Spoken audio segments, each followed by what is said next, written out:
êtes-vous candidat? Quelque chose me dit d'ailleurs que je serai le dernier journaliste de France et de Navarre à vous poser cette question.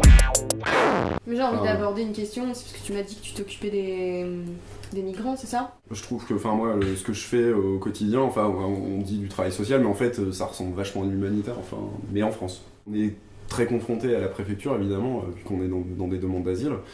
Et en fait, du coup, moi, je me rends compte au quotidien, en fait, de ce que c'est que quand tu vois, par exemple, un monsieur Cazeneuve, quoi, qui dit au mois de septembre, quand il était ministre de l'Intérieur, à dire que les gens qui vont être accueillis dans les CAO, ils vont avoir des procédures normales au lieu des procédures Dublin. C'est-à-dire qu'ils vont avoir des procédures qui vont être beaucoup plus simples et beaucoup plus rapides. La réalité, c'est que ça se passe pas du tout comme ça, et en fait ils ont en fait mis en place des lois juste après l'accueil dans les CAO qui durcissent en fait les procédures. Que de manière globale, c'est clair qu'il y a un problème de migration en France. Enfin, la migration est trop importante. Mais c'est pas un problème de migration c'est pas un en problème. France. Non, c'est pas juste te laisser la finir. Et puis t'as raison. Non, mais il a raison. C'est pas un problème de migration en France, c'est un problème de migration qui est trop important en Europe. Non, c'est un problème de guerre en fait. Il y a un moment, on va arriver au point de non-retour, et c'est quand même ce qui est en train de se passer. C'est quoi le point de non-retour? Attendez, laissez-moi finir. C'est la dernière. C'est quand même ce qui est en train d'arriver depuis 2-3 ans, où on peut plus recevoir les gens, donc on les reçoit dans des conditions exécrables, et c'est quand même vrai. Là, l'hôtel Astral à Poitiers, il est surpeuplé. Ouais. Les mecs, ils attendent super longtemps avant d'être pris en charge. Du coup, c'est horrible. Et là, on parle aussi... l'hôtel Astral, c'est des gens qui sont mineurs en plus. Il faut dire que là, on va arriver à un point où on pourra plus accueillir tout le monde, et surtout on pourra plus loger tout le monde, donner du travail à tout le monde, aider en fait les gens. Le vrai problème qui se pose, et ça par contre je pense que c'est un truc politique, il va vraiment falloir se poser la question à un moment, c'est nous, on a été colonisés des pays, on les a appauvris comme pas possible. Donc qu'est-ce qu'ils font les gens? Ils viennent dans nos pays, mais normal, moi je serais un Africain, je vous le dis. Il y aurait la guerre dans mon pays, mais normal que je viendrai en France, les gens profiteraient jusqu'au bout, quoi. Mais en plus, on peut même pas dire ça, parce que c'est même pas du profit, c'est de la survie. Il y a vraiment des gens, c'est de l'ordre de la survie, c'est pour ça qu'ils viennent là. Je pense que vraiment les grandes décisions en France qui se posent en termes de migration, c'est ok. On voit bien qu'en France, il y a des choses qu'on va plus pouvoir faire parce qu'on va plus pouvoir accueillir. Qu'est-ce qu'on fait là-bas? Qu'est-ce qu'on ouvre comme infrastructure? L'eau potable, l'école, parce que moi je pense que tous les gens qui migrent en France, ils préféraient largement, et ils nous l'ont... moi j'ai travaillé aussi dans un foyer avec des migrants, ils nous l'ont dit, s'ils avaient pu rester dans leur pays, ils l'auraient fait.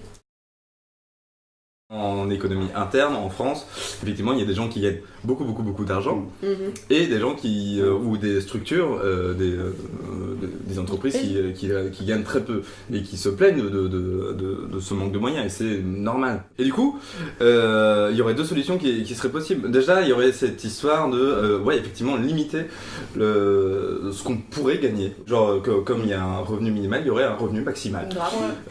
Qui dirait, c'est un peu trop. T'as pas besoin de tout ça. Voilà, exactement. Et surtout, à mon avis, un gros souci qui existe, c'est aussi cette histoire de patrimoine. Puisque aujourd'hui, on est quand même dans une société où si tu pars de rien, ça sera quand même difficile à un moment d'arriver à très haut comme les autres. Tu nais riche et tu seras riche et c'est tout, quoi. Et t'es des pauvres, et tu vas plus en chier, et tu vas vraiment plus en chier, quoi. Et donc ces deux trucs-là, déjà, ça, à mon avis, ça pourrait mieux répartir les richesses. En fait, le revenu universel, je pense que c'est intéressant dans le sens où de vivre dans notre société aujourd'hui, c'est de la subir aussi en général. On a des aléas de la vie parce que faut qu'on paye notre loyer, la chaudière à casse, il y a la boutique qui se pète. Et donc du coup, il faut pouvoir le contrer, et ce revenu universel permettrait à chacun de pouvoir pallier à ça. Moi je suis plus pour le salaire à vie que pour le revenu de base. Tu regardes même Benoît Hamon qui veut le mettre en place, et c'est genre 600 €, 700 €. Oui, mais il veut le combler avec le RSA, avec... Non, il veut tout rassembler en un seul truc. Parce que comme ça fait faire des économies au pays. Et en plus, t'as cette grosse masse, parce que c'est vraiment compliqué, toutes ces allocs, parce que t'en as vraiment partout, les gens en profitent pas pleinement, etc. Mais sauf que le salaire à vie, philosophiquement, c'est beaucoup plus intéressant, parce que c'est essayer de... Tu te fais payer pour toutes les activités que tu fais dans la vie, que ce soit du travail, du salariat classique, ou du bénévolat, ton ta pelouse. Quand tu fais le ménage chez toi, t'es pas payé, alors qu'il y a des gens qui font le même travail et qui sont payés. Et tous ces trucs-là, sous le salaire à vie, tu serais payé.